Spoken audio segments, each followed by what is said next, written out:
Hola, mi nombre es Carlos Bedoya y les doy la bienvenida a una nueva edición de Mesa Política, programa producido por la Asociación Otra Mirada en colaboración con nuestraamérica.tv.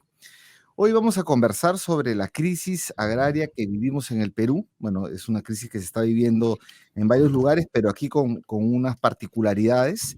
Debido al alza de precios y a la escasez de fertilizantes, entre otros factores, hay un escenario muy complicado en el que en un corto tiempo podría haber desabastecimiento de algunos productos importantes de la canasta alimentaria familiar. Esto se ve agravado además, en opinión de analistas, de especialistas, por una equivocada orientación en el manejo de esta crisis por parte del Ministerio de Desarrollo Agrario y Riego, el MIDAGRI, y en particular la gestión del ministro Oscar Sea, que es también actual congresista de Perú Libre, ¿no? Peor aún, hoy día 5 de mayo, justo cuando estamos grabando esta entrevista, sale publicada mañana, pero grabada 5 de mayo, cuando grabamos esta entrevista, el diario La República publica la nota Destituciones y renuncias en el Midagri por compra de fertilizantes, ¿no? Donde queda expuesta un conjunto de irregularidades bien notorias que configurarían un caso de corrupción hasta en este tema, ¿no? Ese es complejo.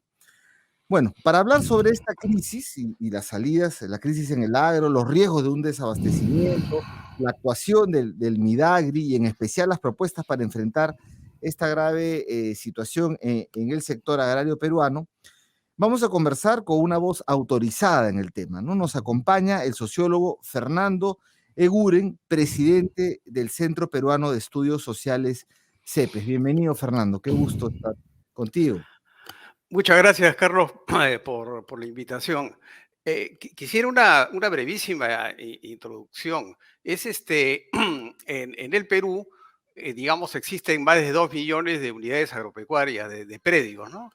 Y el 90 y tantos por ciento son predios pequeños, es pequeña agricultura, hoy día se llama agricultura familiar, y de Ujú. dónde viene más de la mitad de la producción de los alimentos, ¿no? Entonces hoy día hablamos de crisis, pero es una crisis que se monta sobre una estructura en la que la política estatal desde hace por lo menos 3 décadas ha estado apoyando sobre todo a lo que es la agricultura de exportación y dentro de ella principalmente a la gran agricultura de exportación, y ha dejado muy marginada a toda esta inmensa cantidad de productores que son los que garantizan nuestra seguridad alimentaria.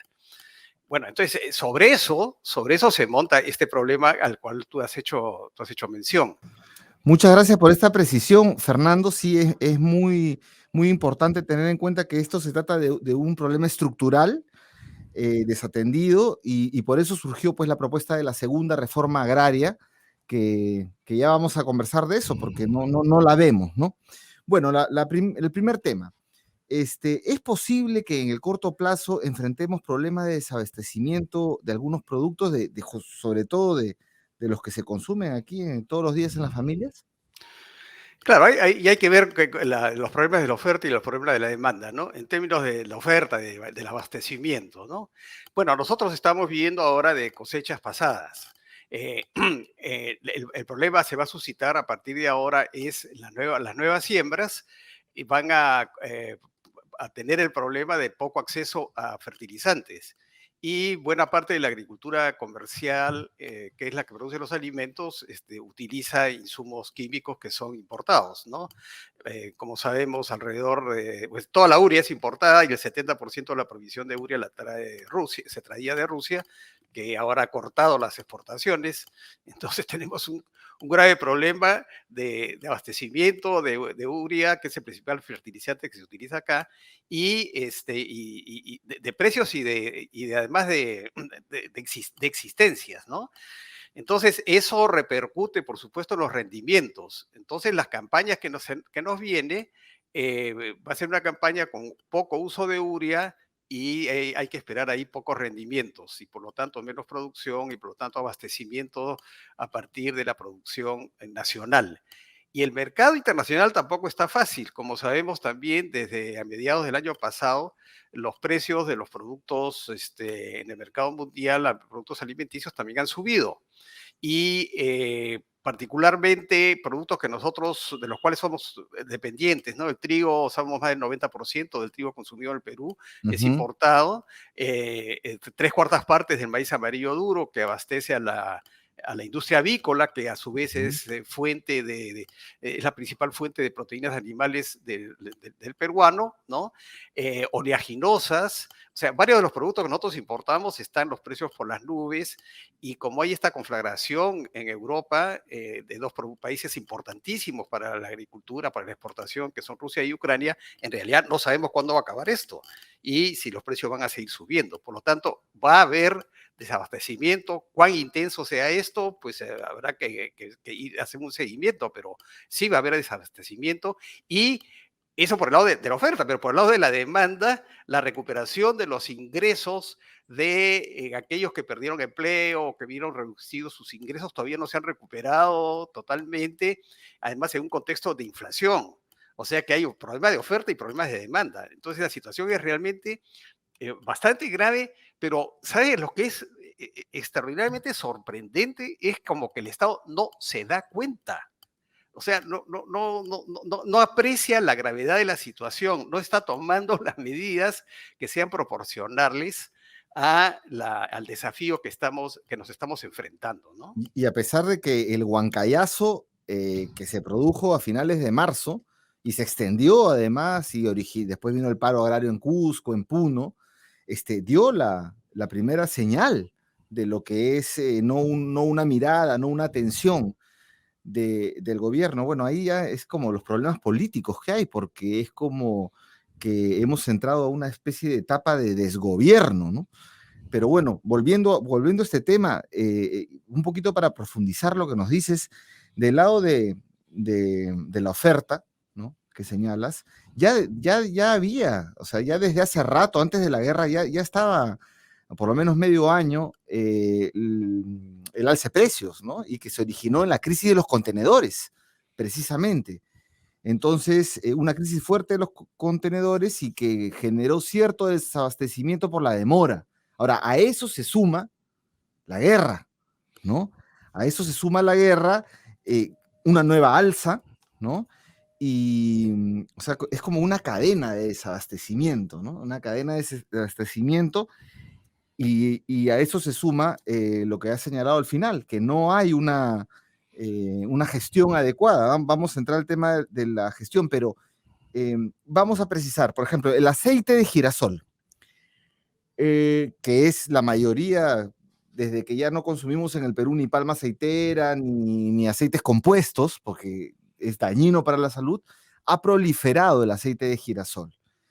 Entiendo yo que el girasol y las plantas de aceite de girasol, la mayor parte están en Ucrania y que han sido bombardeadas.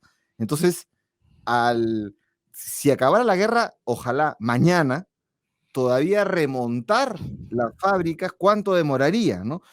Ese es en el caso del aceite de girasol. O sea, habría que ver algo alternativo. Yo te pregunto eso, pero dejamos ahí.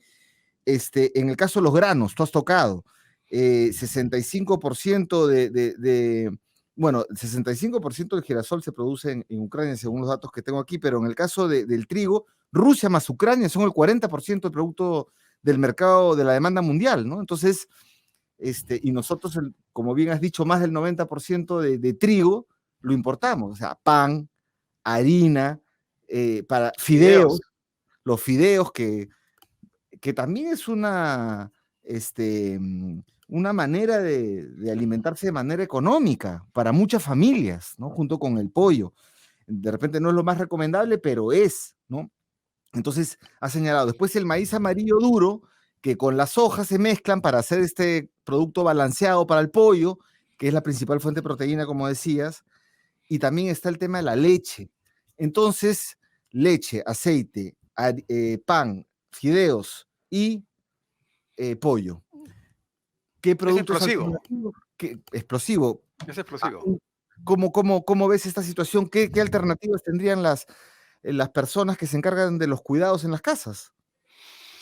Bueno, ahí va a tener que haber digamos, muchas cosas dependen del Estado, ¿no es cierto? Actualmente, para afrontar O sea, para afrontar el problema de las cantidades, bueno, las cantidades son lo que son y acudir al mercado internacional, también hay que peleárselas.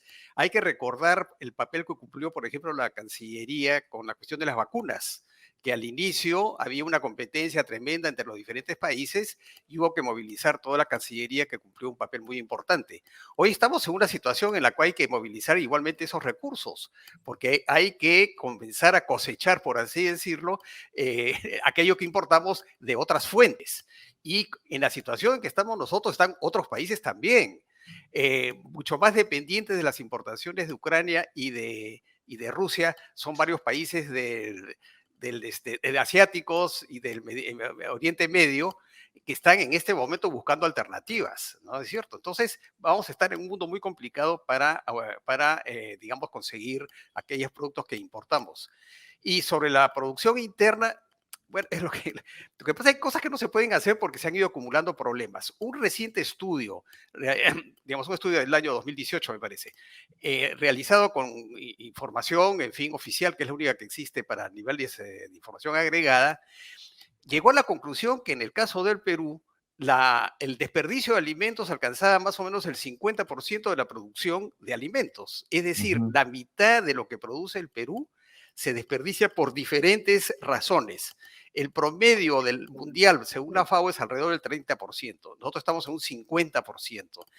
Y no hay ninguna política ni de este gobierno ni de gobiernos anteriores que hayan enfocado esto, por lo menos para reducir a la mitad, al 25%, ¿no? Eliminar totalmente la pérdida de alimentos es imposible, pero sí se puede reducir. Bueno, pero tenemos que tener que un ministerio o un Estado que es sensible a estos temas, además que los conoce. Posiblemente nosotros preguntemos hoy día al ministro de Agricultura si sabe este asunto del desperdicio de alimentos y a lo mejor no sabe. Y no se toman las medidas y aquellos que sí saben han sido despedidos para ser reemplazados por improvisados, ¿no? Entonces, ya para cualquier gobierno, la situación es muy delicada. Para este gobierno en particular, que se ha ido deshaciendo de la gente que más o menos tenía un conocimiento de la gestión del aparato público, va a ser bastante más difícil. Ahora, lo que hay que hacer es utilizar mejor lo que hay y sobre todo qué hacer con estas poblaciones que tienen escasos recursos para acceder a los alimentos, ¿no? Porque finalmente los que tienen ingresos medios, altos, digamos, siempre podrán adquirir alimentos, ¿no? Entonces, ahí el reclamo a tres cosas, por lo menos. Una es que el papel del MIDIS tiene que ser ampliado, los programas escolares tienen que ser ampliados, tiene que haber por lo menos 2 comidas al día y ampliarlo a más, digamos, no solamente primaria, sino parte de la secundaria por lo menos. Eso tiene que hacerse. Tiene que hacerse un apoyo masivo, no solamente dar una ley que se acaba de dar una ley, sino cómo se traduce eso en apoyo práctico a todos los que son comedores populares y los que son las ollas comunes, Ajá. que en mi opinión eso debería convertirse casi en una política de Estado más allá más allá de la actual coyuntura. ¿Por qué? Porque las desigualdades en el país y la pobreza en el país son de tal naturaleza que aun cuando este inmenso bache que estemos cruzando vaya superándose, igual en el país existe una gran cantidad de gente que tiene dificultades para acceder a alimentos y particularmente a alimentos nutritivos. Tú sabes que los alimentos nutritivos valen 3 o 4 veces más, o sea, una dieta de alimentos nutritivos que incluya productos hortícolas, que incluya frutas, etcétera, cuesta entre 3 y 4 veces más que uno que esté basado solo sobre carbohidratos, ¿no es cierto? Claro. Y entonces, acá cuando hablamos de pobreza extrema, que es pobreza extrema son aquellos que ni siquiera pueden comprar alimentos, ni siquiera eso. Cuando hablamos de eso, acá se están refiriendo a cuánto cuesta una dieta barata de alimentos poco nutritivos. Si nosotros tomamos el rasero de una alimentación nutritiva, la pobreza extrema en el Perú crecería en términos estadísticos mucho más, ¿no? Entonces la situación, como digo, es muy delicada y entonces con esas políticas, digamos, de apoyo a las iniciativas de la sociedad civil, como son los comedores, y digamos, lo que son, digamos, la canalización de programas, la compra de productos de la agricultura familiar para los programas sociales, ¿no? Entonces son cosas que han estado pendientes, que han sido mencionadas durante diferentes gobiernos, pero que no terminan nunca de implementarse. Bueno, Cuando tú me dices, ¿hay solución inmediata para eso? Yo con este gobierno creo que no hay solución inmediata, pero por lo menos habría que iniciar, digamos, a hacer estas cosas y ponerle la máxima voluntad política, digamos, es posible, ¿no? Sí, es difícil eso porque lo que vemos es que el presidente de la República está concentrado más bien en que no lo vaquen, en conservar la presidencia. Yo siento que se ha perdido, bueno, toda idea de cambio y más bien Pedro Castillo ahora es uno de los presidentes más que solo tienen dos opciones, o es presidente o va preso, ¿no? Y entonces eso nos genera un problema enorme en esta situación. Entonces, ya que has tocado el tema, entremos a la gestión del Midagri, ¿no? Y yo ahí te quiero decir, el señor Sea, que es congresista de Perú Libre, y ahí, bueno, está todo este tema de copamiento, pues, por parte del señor Cerrón, de hacer crecer su partido en base a, al clientelismo, quitar equipos constituidos, y bueno, los planes se pasan a cero.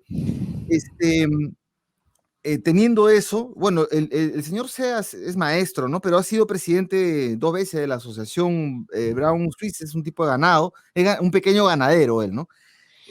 Pero tienes el tema de la segunda reforma agraria ha quedado ya fuera de agenda, el tema de la orientación que ellos tenían era, o que están impulsando, es medio rara, ¿no? Que el problema es que se necesita que los pequeños agricultores tengan capacitación y entonces, ¿quiénes tienen que capacitarlos? Los agroexportadores. ¿Para qué?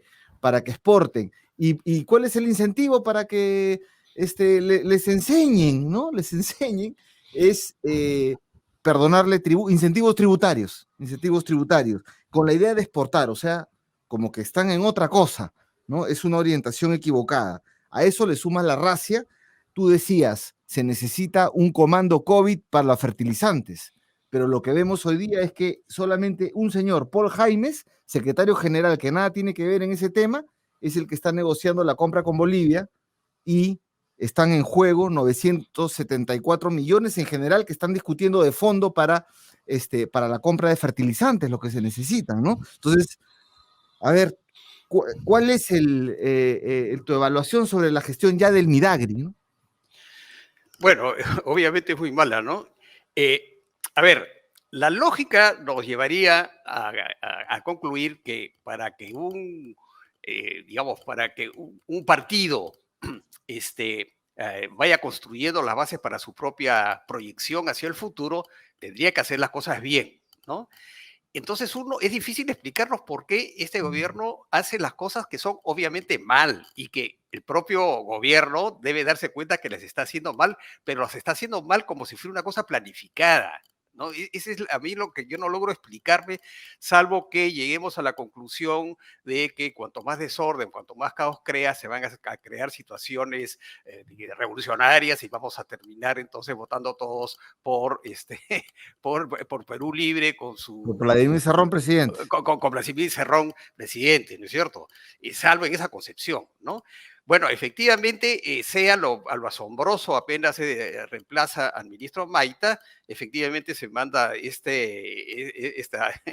esta presentación en la cual lo que en buenas palabras dice es vamos a regresar a la situación anterior, a la ley que se dio en diciembre, me parece, del 2020, que modificó un poco la ley Klimper de soporte para la agricultura exportación, que previó un cronograma de disminución de normalización de lo que era el impuesto a la renta para la agroindustria exportadora, ¿no es cierto? Que ahora paga la mitad, pero según los años iba a pagar como todas las empresas en este país.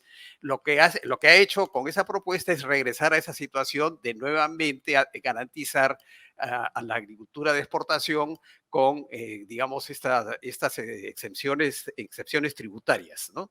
Entonces, pero quiero también referirme a este asunto de la segunda reforma agraria. Yo, la verdad, discrepando con muchos colegas, yo cuando se dio la segunda reforma agraria, yo dije, esto me suena digamos, a retórica política sin mucho contenido. Y es que la propuesta, primero fueron 9 medidas y luego en la ley se dio 5 medidas. En realidad son propuestas que siempre han estado en el Ministerio de Agricultura. ¿no? Pero que nunca han sido, digamos, implementadas con los recursos necesarios, con la cobertura necesaria, tanto territorial como del número de personas que se puedan beneficiar de estas políticas, ¿no? De acceso a diferentes servicios, etcétera, ¿no? Mejoramiento de los sistemas de comercialización de los mercados, son cosas que siempre el Ministerio de Agricultura ha dicho. Lo que yo estimé al inicio es que el gran cambio sería si esas cosas que ya están presentes en los N proyectos y políticas formalizadas del Ministerio de Agricultura, pero nunca implementadas plenamente, sí se iban a implementar. Que el Estado lo que iba a hacer es cambiar de prioridades. En lugar de priorizar a la agricultura de exportación, lo que iba a priorizar era producción interna, la agricultura familiar. Y entonces, aquellas cosas que son muy razonables, porque las propuestas que hace la segunda reforma son razonables, no son nada del otro mundo, pero son razonables. Entonces, si las aplicas de manera masiva, sí es un salto, sí es una cosa significativa. Bueno, no lo ha hecho. Primero, cuando se dio la ley de segunda reforma agraria, no hay un centavo más. Eso tiene que hacerse con los propios recursos que ya tenía asignados el Ministerio de Agricultura. O sea que por ahí nada que ver. Muy Segu- pomposo en Cusco, se presentó Sí, y no todo, es, pero pocos claro, meses. claro, claro, fue todo un show, digamos, ¿no? Luego, para hacerlo también tú necesitas efectivamente toda la experiencia que puede haber acumulado en el pasado del Ministerio de Agricultura, y lo que ha hecho es una razzia, como tú mencionabas. Ya están sacando, pero están sacando para poner lo que yo llamo para el patita mío de la esquina. O sea, digamos, un tipo que va a reemplazar a un funcionario que por lo menos lo que tenía es una experiencia de años, y estos tipos no saben nada, realmente no saben nada, están puestos ahí para conseguir un puesto y recibir un poco de dinero. Y lo que están haciendo, que poco se menciona, sobre todo con este ministro Sea, es un intento por dividir digamos, a los productores, ¿no? Digamos, el gran contestatario, digamos, desde mi punto de vista, más razonable, además, que pueda tener Sea, es Conviagro, ¿no? Es el que mejor articula lo que son sus críticas y sus propuestas. Bueno, Sea está, digamos, dedicado a desmantelar el Conviagro y tratar de jalar para sí algunos gremios que estaban en Conviagro. Tú has mencionado a la CCP, ¿no? Y en el origen de esto, que es la conformación ¿cómo se llama? El Planagro, creo, donde estaban los propios exportadores. O sea que los propios exportadores también, de cerca o de lejos, están empeñados en contribuir a este asunto de un poco de debilitamiento de lo que es el movimiento de los pequeños productores, digamos, ¿no? Ujú.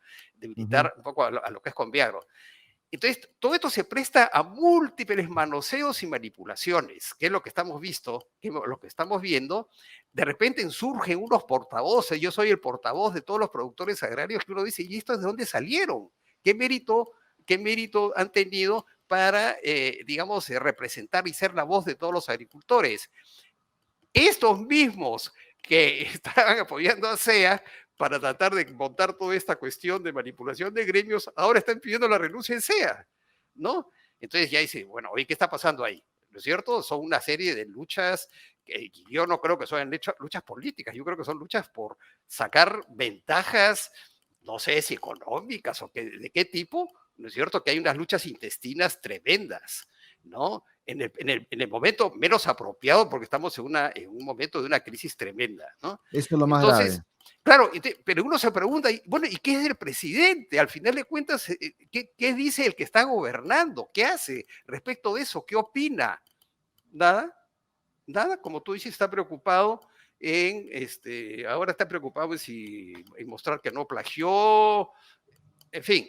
Por supuesto que la prensa tampoco ayuda demasiado, en el sentido de que muchas veces la prensa está demasiado orientada a algunos problemas políticos y no está orientada a analizar más todos estos problemas graves que están agravados aún más, digamos, por la mala gestión de este gobierno. Y el Congreso no ayuda en absoluto, porque No, también para está, nada, para nada. en realidad, el que se vayan todos es la propuesta que va a tomar forma, ¿no? Y si pudiéramos salir de esta situación de una manera ordenada, un primer punto sería el agro, Así es. porque el principal problema del Perú no es en este momento la constituyente, sino que en unos meses puede faltar un conjunto de alimentos en la mesa de las personas y eso puede llevarnos a una situación que no queremos imaginar,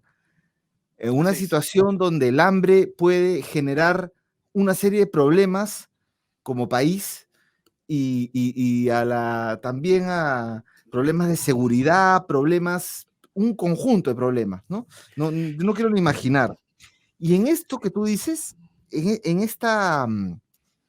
este momento, esta noticia nos entristece, ¿no? La noticia de destituciones y renuncias en el Midagri, como tú dices, están peleando, además, a mí me da la impresión que se están peleando por los 974 millones. Me da esa impresión, porque uno lo acusa al otro de que, y además, ¿quién está acusando? El viceministro, que era asesor del congresista y que además son amigos, es un círculo de amigos se está peleando. ¿Quiénes son? Rómulo Antunes, viceministro, asesor en el despacho del congresista Sea y luego pasó a ser viceministro cuando el congresista Sea pasó a ser ministro.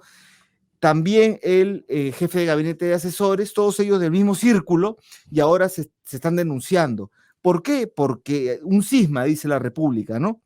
Cesado viceministro Rómulo Antunes afirma que el secretario general Paul Jaimes usurpó funciones y negoció directamente con los bolivianos un precio que sería más alto que otras ofertas. Está negociando a 180 soles, a 180 soles cuando, entiendo yo que es la Sí, bolsa puesta en más el de Callao, la 50 bolsa kilos, sí. libre, y cuando esto está a 138, 150 soles de China, Venezuela, entonces, ¿qué está pasando ahí? ¿El diferencial para dónde va?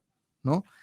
Han salido ahí a defenderse y tal, pero que el secretario general del Midagri se ponga a hacer la compra cuando esto, o sea, el secretario general de un ministerio puede ser secretario general del Ministerio de Agricultura, como puede ser después con esa experiencia secretario general del Ministerio del Interior, porque es un cuadro administrativo del Estado que da viabilidad jurídica a los actos del gobierno de ese sector.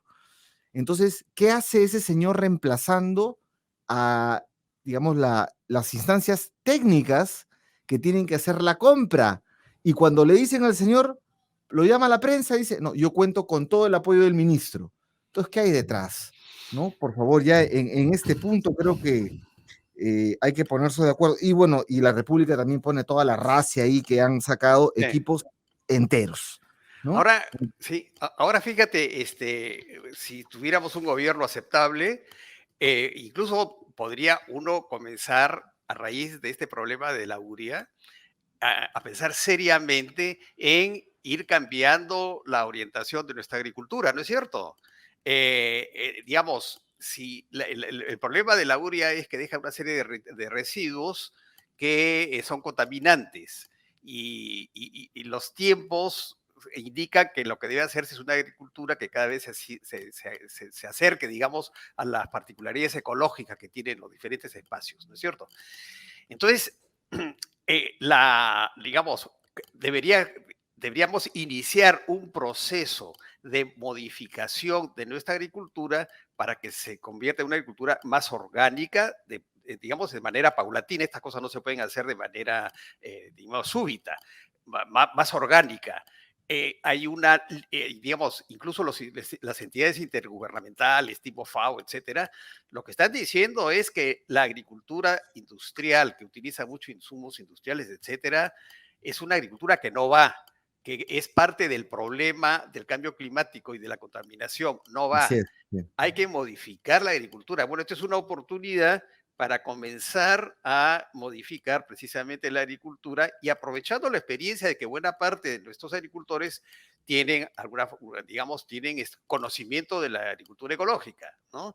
Entonces, fíjate las oportunidades también que se van perdiendo, ¿no? Esta sería una oportunidad de comenzar a hacer de enfrentar un problema resolviendo con una perspectiva estratégica, ¿no? No, y además que ahora ya sabemos que parte de la soberanía alimentaria es por lo menos controlar los fertilizantes. Claro, claro que sí. Y eso Claro se que ha sí. puesto en agenda por Cusco, por Puno, por Huancayo.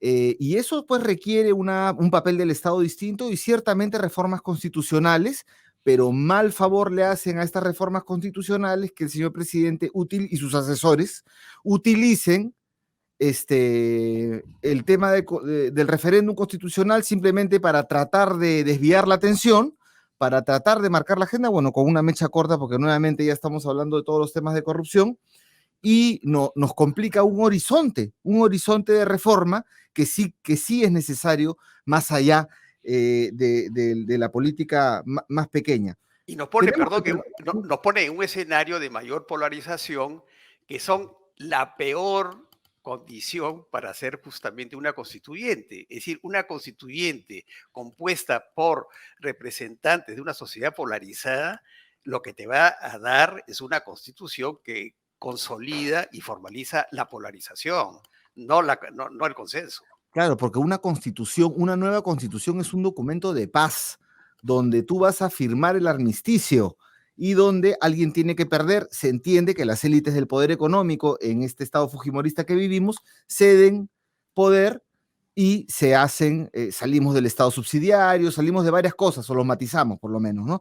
Pero efectivamente comparto que es algo para polariza y está hecho para tratar de poner la agenda. Fernando, tenemos que cerrar, pero no sin antes, tú has señalado políticas de Estado que se necesitan en todo lo alimentario para enfrentar la crisis que viene y la que ya siempre tenemos, ¿no? La estructura que incluye comedores populares, ollas, políticas para eliminar el desperdicio, etcétera. Pero yo te pregunto en cuatro cosas centrales que tú puedas colocar de cómo enfrentar esto que se viene para la próxima campaña, porque ahorita efectivamente estamos en cosecha y ahorita igual hay alza de precios porque si un productor tiene 100 y ya sabe que no va a poder tener 1000 unidades de lo que tiene, sube precio y ahí también hay desabastecimiento. Pero cuando ya no tenga ni esos 100, ahí va a haber un problema mayor. Entonces, ¿qué medidas urgentes para poder, o qué consejos también a las familias para poder enfrentar lo que se viene, ¿no? Sí, hay cosas que serían posibles, digamos, de hacer, ¿no? Una, hacer lo que ya mencioné, ¿no? Es decir, establecer una estrategia utilizando las capacidades de la Cancillería para lograr en los mercados internacionales el acceso tanto a los alimentos que nosotros solemos importar como los fertilizantes que también importamos, ¿no? Eso para el corto plazo, ¿no? Ponerlo, digamos, siguiendo la experiencia de las vacunas. Eso por un lado. Dos, es que como de todas maneras va a haber una escasez de fertilizantes, asegurarse que quienes accedan, digamos, hacer equitativo la distribución de estos, porque se van a vender de todas maneras con precios altos y los agricultores y grandes empresarios que tienen mayor disposición para comprar la urea son los que, si se venden en el mercado libre, son los que van a acaparar eso, ¿no? Entonces hay que hacer ahí una tercera cosa que acá suena anatema, ¿no? Yo lo he sostenido ya hace algunos meses en un contexto parecido, es seriamente es ver cuál es el aporte que puede dar la gran agricultura de exportación de ceder y dedicar parte de sus terrenos y de sus conocimientos y utilización de tecnologías muy modernas en la producción de alimentos para el mercado interno, ¿no? Vaya. Sí, ¿no? Eso es decir, digamos, uno considera que esos son enclaves intocables porque entran Por las divisas. por las divisas, ¿no es cierto? Por el prestigio, las divisas, porque le vendemos a 150 países y entonces cualquier cosa que uno menciona que dice que estos también son responsables, oye, finalmente están usando tierra y agua, ¿no es cierto? Que son recursos naturales para la exportación, ¿no es cierto? Esa tierra y agua también tiene, en circunstancias como las que vivimos, tiene que ser orientadas, no estoy diciendo que todo, una parte que sean orientadas a la producción. Una cuota. Por supuesto, Podemos ir a un esquema de cuota. Eso lo ha hecho en la década del 40 Manuel Prado, por ejemplo, ¿no? Manuel Prado dispuso que había toda empresa, todo este predio debía tener una parte de cultivo de pan llevar para la alimentación. ¿Por qué? Porque había un contexto de guerra y de posguerra que lo ameritaba. Bueno, hoy día hay un contexto muy grave de posibilidades de hambruna. Acá en el Perú no se menciona la palabra hambruna.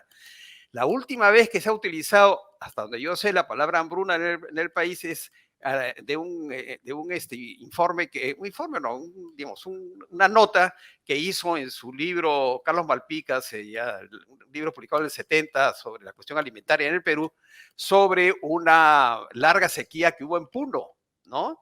Una sequía donde hubo hambruna, es decir, gente que puede morirse literalmente de hambre, no solamente que no está bien alimentada, sino que se puede. Bueno, hay que contemplar, ¿por qué hay que contemplar el tema de la hambruna? Porque cuando uno habla de hambruna, uno está directamente refiriéndose a que tiene que haber un stock de alimentos para situaciones de emergencia que el Perú no tiene, ¿no? Un stock, tiene que haber un stock para permanente, ¿no? Para cuando vengan circunstancias excepcionales, se pueda afrontar eso con lo acumulado en ese stock.